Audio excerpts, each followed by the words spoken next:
Hello guys, good morning, 7th grade, how are you guys doing? So for today's video class, we're gonna be working with garbage. Nós vamos trabalhar com o texto interpretação e especificamente sobre o tema de garbage, que é o tema de lixo, ok?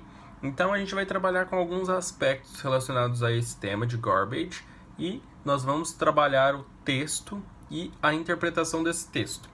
Certo? Então eu vou dar uma explicada sobre o que o texto está falando, vou abordar alguns aspectos, mas é importante vocês terem acesso ao texto, que eu também vou deixar a opção de tradução, certo? Logo abaixo, eu sempre coloco dessa forma para auxiliar vocês nos exercícios. E o objetivo vai ser o seguinte, a gente vai ter uma homework relacionada com isso, não é um trabalho em si, mas pode ser feito em formato de pesquisa, e vocês vão provavelmente utilizar muito o tradutor, aquele DeepL que eu sempre indico para vocês. Então foquem aí no texto, tenham o máximo de informações possíveis que eu vou estar passando para vocês e em seguida eu vou estar explicando o que vocês vão ter que fazer de homework e onde que vocês vão encontrar essa homework, beleza? Então galera, vai ser o seguinte, o texto que trata sobre garbage, ele trata do garbage como uma non-fiction, uma não-ficção. Então ele trata da realidade em si, do que o garbage gera, o que acontece na sociedade, entre outros aspectos. Inclusive focado no garbage, no lixo. Então o que acontece? A gente tem 4 formas de garbage, de eliminar esse garbage. Porque basicamente o papel que nós temos é jogar o garbage na trash can, na lixeira, e depois alguém retira esse lixo da trash can e coloca num plastic bag, num saco plástico, e leva para uma large trash can, para uma lixeira bem grande, certo? Ou já direto para o garbage, para o lixo em si que a gente chama. Quem mora em building, quem mora em prédio, geralmente a gente coloca dentro de um latão que fica em cada andar, depois o zelador vai lá e recolhe, certo? Quem mora em casa leva ali direto na rua. E para onde que esse lixo vai? Qual que é o destino desse lixo? Do you separate your garbage? Vocês separam o lixo de vocês? Aí a gente tem as separações a partir daquelas lixeiras coloridas, aquelas trash cans, que uma é para plastic, uma para glass, uma para paper, uma para metal, e agora tem mais uma que é para organics, certo? E a gente também vai trabalhar um pouquinho com organics, né, nesse vídeo. Então, os tópicos que nós vamos estar trabalhando, oh my God, são recycling, incinerating, landfilling and composting. Vamos começar pelo recycling então. O texto traz pra gente que o recycling é uma das formas de estar se eliminando o lixo em si, que é basicamente a reciclagem, certo? Então a gente não aprende ali os R's da reciclagem e tudo mais, então basicamente o papel nosso no dia a dia é separar o lixo reciclável do lixo orgânico e do lixo que às vezes não é nem reciclável nem orgânico, mas que não dá para ser reutilizado ali de nenhuma forma. E então o objetivo é, vocês separam o lixo reciclável do lixo orgânico no dia a dia? É uma atividade comum para vocês? É difícil. Hoje em dia é muito complicado, com a correria, com o tempo que está muito curto, a gente acaba não fazendo isso, a gente acaba misturando, e às vezes o pessoal que trabalha no prédio faz, ou o pessoal que trabalha no lixão acaba fazendo isso, assim como vocês já devem ter visto em algumas cenas. Se possível, na nossa aula de live da próxima semana eu posso passar um vídeo para vocês, que é um vídeo até que eu trabalhei quando eu fui aluno. Minha professora, na verdade, passou pra gente. A gente estava avaliando a situação de um landfill, de um lixão, certo? E é isso. Então, primeiro, o lixo que a gente produz é a mesma coisa que gasto em inglês. Então, a gente chama de waste. Então, todo lixo que a gente produz em casa é um waste. E não só o que a gente produz em casa, mas o que os profissionais produzem no hospital ou numa company, numa factory. E basicamente é isso. Então os lixos eles podem ser recicláveis e esses lixos recicláveis eles podem ser separados facilmente, certo? A gente tem o landfilling. O que seria o landfilling?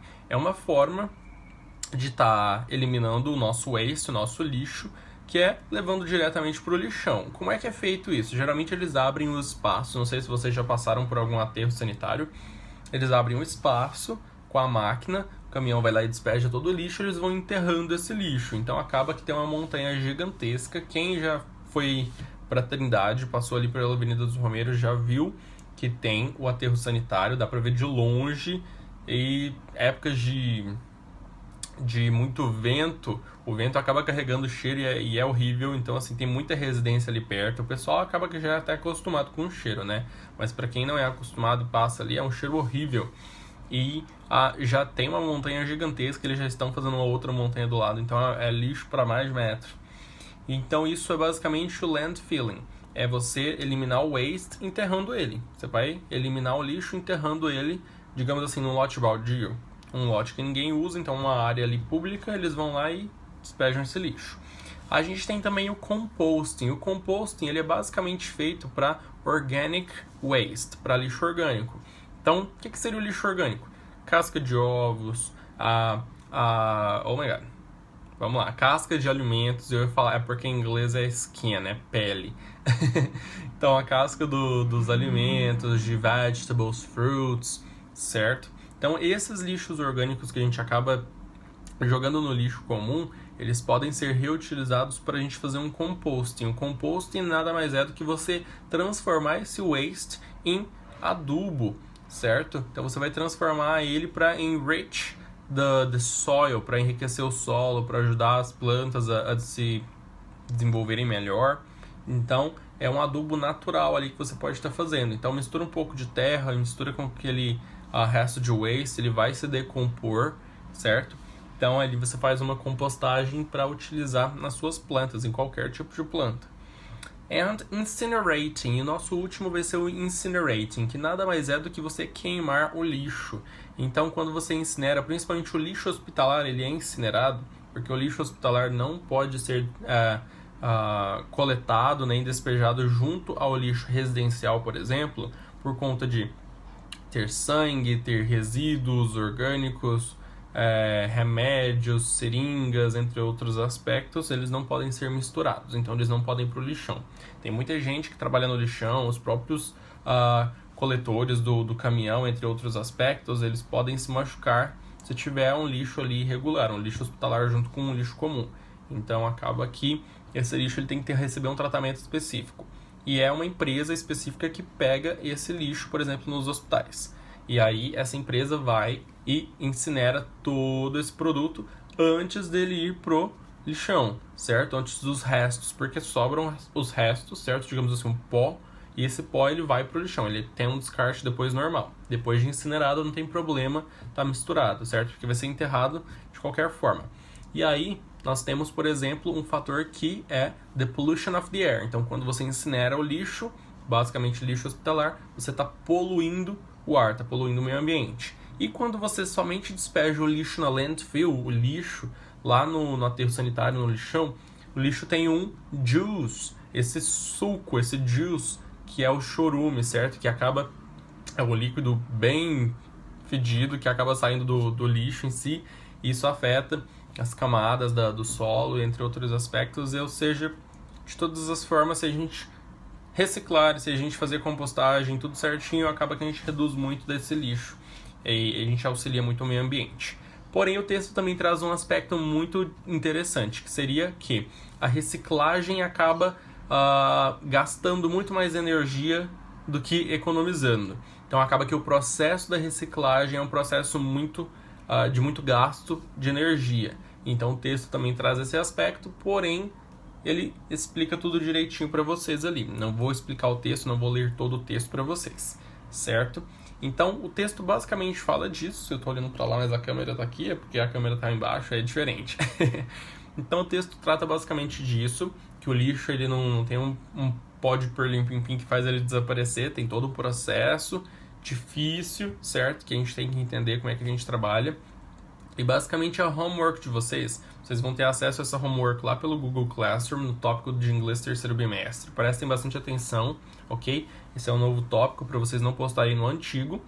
E o texto basicamente vai servir para vocês de inspiração, porque vocês vão escrever para mim um texto em inglês, ok? Falando qual que é o processo do lixo da casa de vocês. O que vocês mais geram de lixo, depois, como que vocês fazem esse descarte, se vocês separam ou não o lixo reciclável, se vocês fazem compostagem, ok? Se vocês sabiam que o lixo de vocês provavelmente vai para um landfill, ou ou onde fica o landfill na sua cidade. Então, eu vou deixar tudo específico lá para vocês para ficar muito fácil. Eu vou deixar em tópicos, ok? Mas qualquer dúvida que vocês tiverem mais à frente, vocês podem estar chamando no WhatsApp que eu vou explicando para vocês. Mas basicamente é isso. Sigam os tópicos, vai estar explicadinho lá no Google Classroom. Vocês podem fazer tanto digitado quanto podem fazer no caderno, ok? Tira foto e posta lá no tópico de inglês dessa matéria, ok? Do garbage.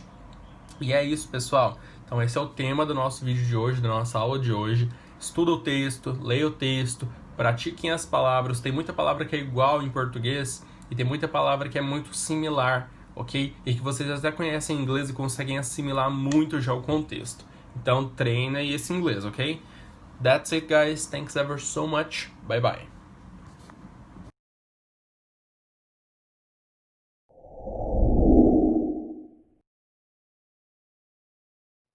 Bom dia, meninos.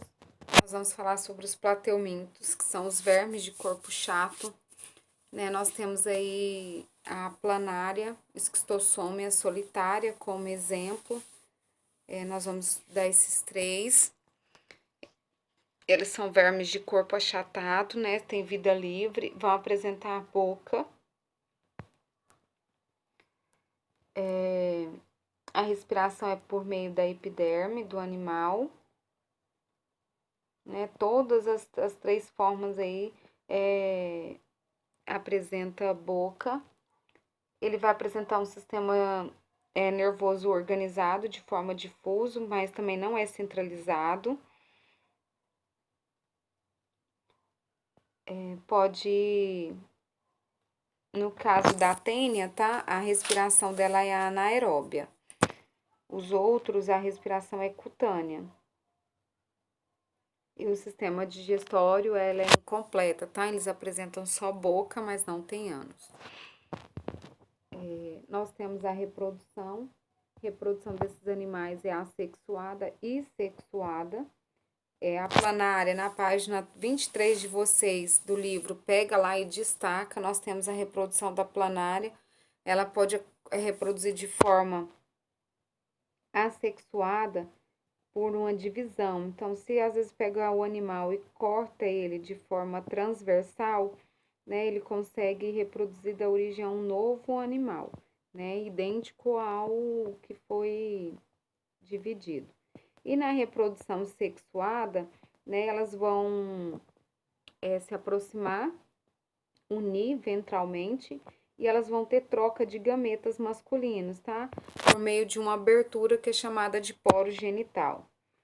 Então, a planária, ela tem a reprodução cruzada e interna, né? Ela apresenta órgãos masculinos e femininos diferentes. Isso a planária, tá, meninos?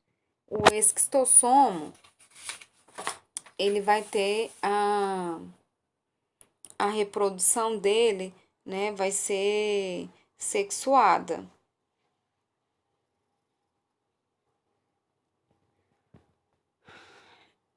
E a tênia, né, ela é hermafrodita, né, então ela vai ter a reprodução também sexuada, ela produz os dois gametas aí. Então, aqui eu tenho exemplo da reprodução da planária, que eu tenho a reprodução assexuada, que é essa primeira aqui em cima, ó, que eu posso cortar o corpo do animal de forma ventralmente, ela vai dar origem às outras partes que foi retirada. Então, a gente fala de autoaceleração, é uma regeneração. E nós temos a reprodução sexuada, que é a parte ventralmente que ele troca material genético, tá? Então, nós temos a planária, ela vai ter o ovário, os testículos, né? Vesícula seminal, poro genital, que é por onde ela troca o material genético. Nós temos aqui a planária se dividindo. E aí, eu tenho a classificação, né? Eu tenho a tuberária, turbelária, que é as planárias, trematoda, que são os parasitas com ventosas, que é o esquistossoma, e a cestoda, que é o grupo da tênia, que é o corpo fragmentado, né? Ele apresenta pequenos segmentos. Aqui são exemplos de planária, tá na água. Olha, mais uma planária, bem colorida, gente. Olha, elas são, né, mas são minúsculos, tá? E aí, nós vamos para doença que esses animais causam. A primeira doença que nós vamos ver é a barriga d'água ou esquistossomose. Também a barriga d'água, né? Nós vamos estudar aí que nós temos os hospedeiros, né? Hospedeiros definitivos e hospedeiros intermediário. O intermediário é aquele que vai, né? O parasita vai desenvolver e vai ficar na fase larval. E o definitivo é que ele vai atingir a fase adulta e vai ficar lá até ele reproduzir, né? E isso na página 23, no último parágrafo, tem lá e destaca, por favor, o que é hospedeiro intermediário, o que é hospedeiro definitivo. Quem causa essa doença é o Schistossoma mansoni, que é o agente causador dessa doença, né? E ela tem um ciclo, que é um ciclo cutâneo fecal, né? O homem, ele é o hospedeiro definitivo e o camarujo, né? Ele vai ser o hospedeiro intermediário. Então, meninos, na página 23, o último parágrafo tem a definição de hospedeiro definitivo e hospedeiro intermediário, certo? Quando a gente fala nesses animais, né, ele tem um desenvolvimento direto e indireto. Desenvolvimento direto é quando o indivíduo não passa por estágio larval. E indireto é quando ele tem estágio larval, né? E ele chega na sua fase adulta. Quando eu falo nesse ciclo de vida, eu vou falar do ciclo de vida do Schistossoma mansoni, que ele é o causador da doença esquistossomose ou barriga d'água. Aqui eu tenho exemplos, né, de cistossoma. Então, na primeira imagem lá eu tenho cistossoma macho, que ele mede cerca de 1 centímetro, né? Eu tenho o ovo da fêmea e tenho o caramujo transmissor, né? E mostra também o detalhe das ventosas na boca desse animal. Deixa eu só passar aqui, vou voltar. Meninos, ciclo de vida do cistossoma mansoni, na página 24 do livro de vocês. Os ovos, eles podem ser eliminados em ambiente junto com as fezes humanas. Então, ao defecar, né, no solo, próximo à água, ou até mesmo ao ar livre, né, as suas fezes estiverem com o cistossoma, com o ovinho, né, vai parasitar o local, e se for perto da água, ele vai cair na água e essa larva vai surgir. Eu tenho o caramujo vai e come esses ovinhos, né, porque ele se alimenta, ele acha que é alimento, e no interior do corpo do caramujo, esses ovos, que é chamado de miracídio, vai se transformar numa cercária. E essa cercária, né, elas se movimentam na água, e aí quando a gente entra na água que está contaminada com essas cercárias infectam, né, passa a ter contato com a nossa pele e espalha-se no nosso organismo por meio da corrente sanguínea. E quando ela se torna a fase adulta, ela se torna adulto no nosso corpo, né, ela vai se reproduzir de forma sexuada, vai formar ovos, e esses ovos vão ser liberados junto com as fezes. Né? Ela parasita o fígado e então tem um aumento de líquido também, então é onde a barriga fica maior e aí as pessoas falam que está com barriga d'água. Era uma doença muito comum antigamente, né? Tem até na fábula aí, nos textos aí, né? A do Jeca Tatu. Então, eles causam lesões no fígado e no baço, que acumula líquidos na região abdominal, e aí aumenta desse volume, e aí a doença fica com esse nome popular de barriga d'água. Os sintomas são problemas no fígado e no baço e no intestino. A pessoa tem fortes diarreias, dores abdominais e emagrecimento. Ela apresenta hepatoesplenomegalia, que é o aumento do fígado e da barriga. Vai apresentar ascite e dermatites cercarianas, né? E coceiras. Dermatites são problemas na pele, tá? Então, a barriga ela aumenta de volume por causa dos líquidos. E as medidas de prevenção para essa doença, gente, são muito simples, tá? É o uso de privadas, como o livro de vocês traz, ou vasos sanitários, né? Ter o tratamento de esgoto ou ter fossas sépticas, combate ao hábito de defecar no solo, né? Andar sempre calçado em solo contaminado, não entrar em rios ou lagos que possam estar contaminados com fezes. E é necessário também exigir dos governantes e órgãos públicos as medidas de saneamento básico. Isso aqui são exemplos de dermatite, tá vendo? Que são feridas na pele. E a população, ela precisa ter conscientização, né? O controle também desses caramujos. Olha, esse aqui é o ciclo dele, tá vendo? A pessoa entrou na água, eu tenho a larvazinha entra na pele dele, o verme se torna adulto lá no meu corpo, ele vai liberar ovos na fezes, isso cai no solo, e aí esqueci o nome agora, caramujo, né, se alimenta desses ovos, ele passa da fase larval para a fase cercária, dentro do corpo do caramujo, que vai sair na água, né, ele vai para a água, o caramujo, essa cercária sai nas fezes dele na água e contamina o ser humano. Então, é um ciclo. Aqui novamente, tá vendo? Tô mostrando pra vocês. Tem lá um fazendo né, defecando, né? Fazendo cocô, como vocês falam, próximo à água, e o carinha tá pescando. E aí, né, essas larvas caem na água. Isso é de 24 a 48 horas, né? Ele vira a larva, né? De 15 dias ele vira cercária. Então, não é de imediato, tá? Mas todo cuidado é bem-vindo. Então, vem tratamento dos doentes, né? A melhoria socioeconômicas, a utilização de redes de esgoto e fossas sanitárias, uma educação sanitária, né? Combate ao caramujo e evitar contato com lagoas contaminadas. Aí eu tenho a teníase, é a próxima doença, que é causada pela tênia. O agente causador é a tênia sóleo e a tênia saginata.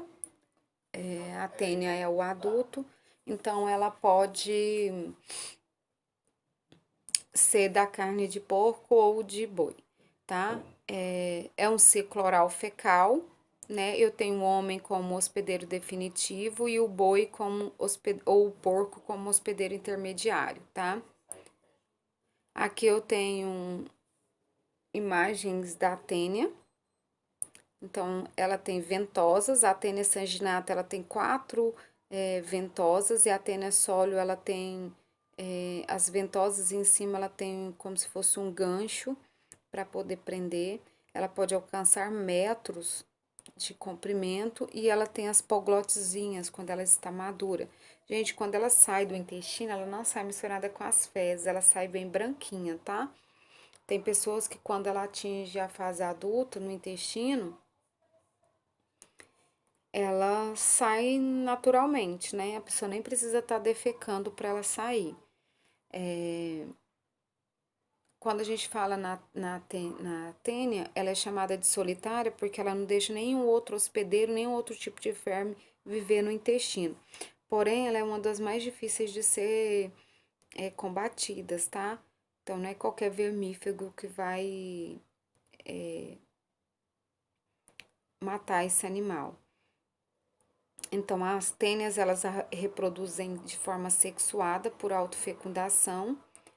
As suas estruturas, elas se localizam nessas poglotes, né? Então, ela apresenta órgãos masculinos e femininos.